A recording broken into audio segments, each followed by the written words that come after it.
Want to attract top tier clients who are willing to pay high prices? You'll need the roadmap to be able to roll out the red carpet experience that those clients are looking for. And that starts with packaging. In this week's video, I'm teaching you how to identify the true results that your clients are looking for, identify what it would take for your clients to experience those dream results, and think up easy ways that you can increase the value with little to zero cost in time. Get ready to take notes as we go through the 1, 2, 3 of designing packages that are a win-win for you and your clients.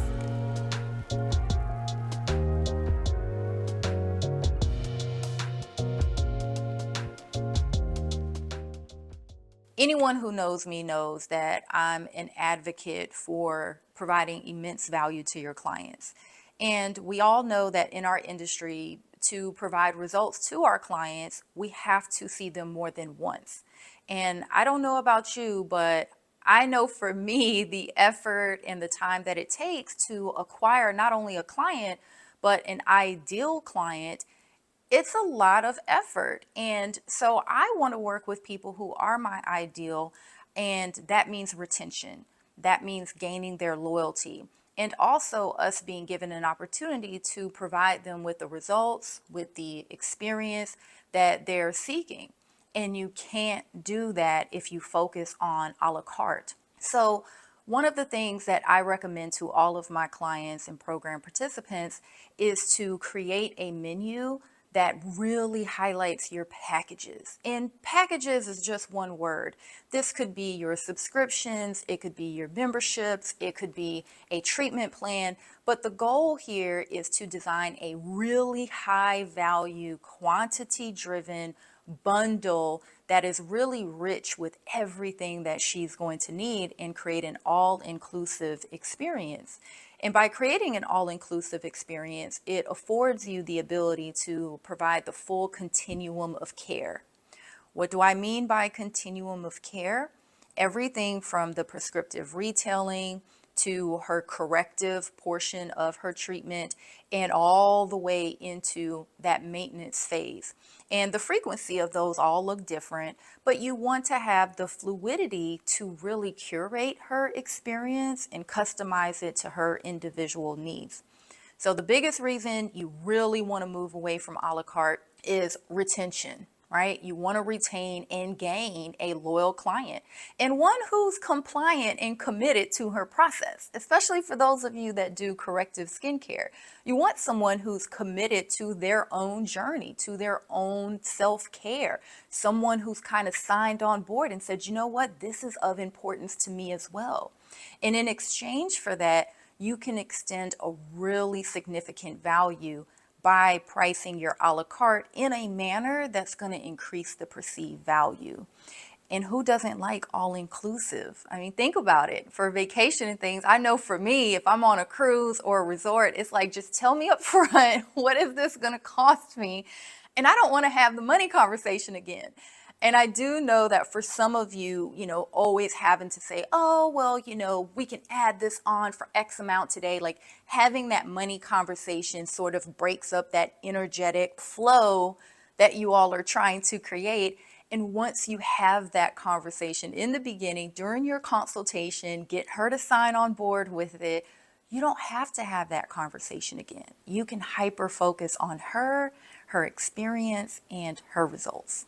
So the first thing here that you really want to lean into is the client and let them tell you exactly where to go. Oftentimes, we are just like wanting to throw up all of our knowledge. We're really excited and we talk a lot.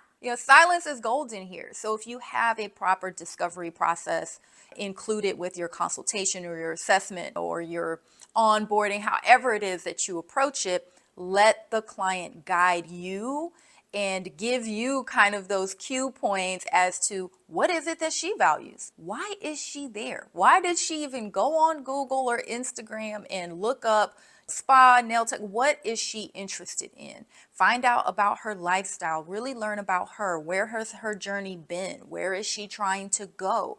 What is the experience that she's hoping to achieve? Is she looking for a hard pressed result, or is she just looking for some me time?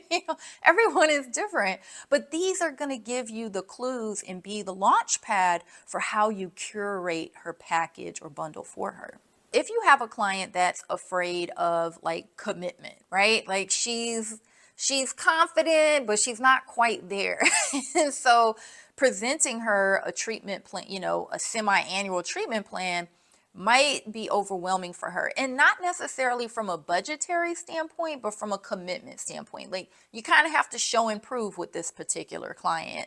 So this is where, when you're creating the package for her, you may have to think of kicking off with like a mini series, right? Think 3 to 4 visits, get her familiar with the process, familiar with you, give her some chance to, get a feel for how the services are.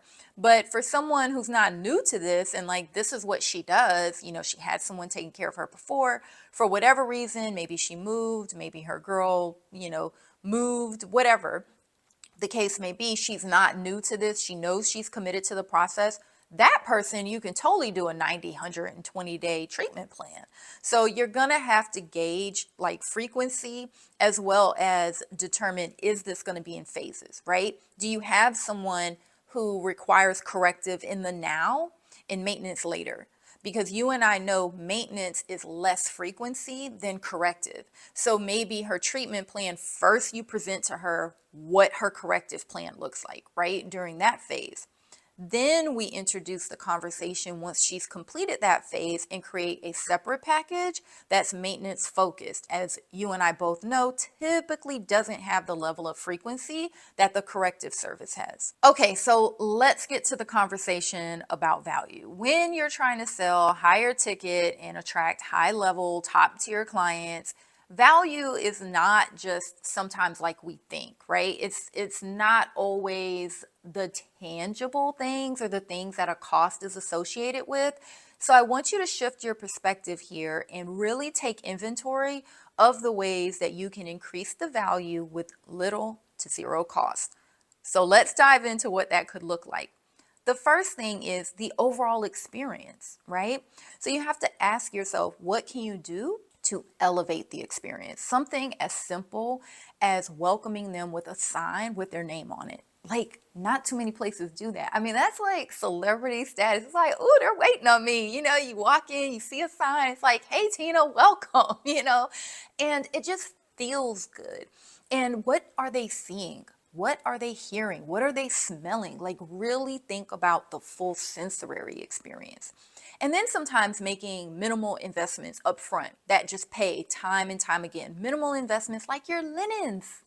Get luxurious linen to the point where she's like, girl, where did you get these from? Because now she wants one for her house, luxurious robes and the blanket and the sheets just feel like silk. Invest in it up front. Sure, linens can get expensive. I get it, but it's one of those investments that pay over and over and over again. And then even like crystal eye mask or, warm aromatherapy neck pillows, having little pleasantries out, waters, a tea station, a little snack station where she can make her own trail mix on the way out. These are really, really small things that elevate the experience.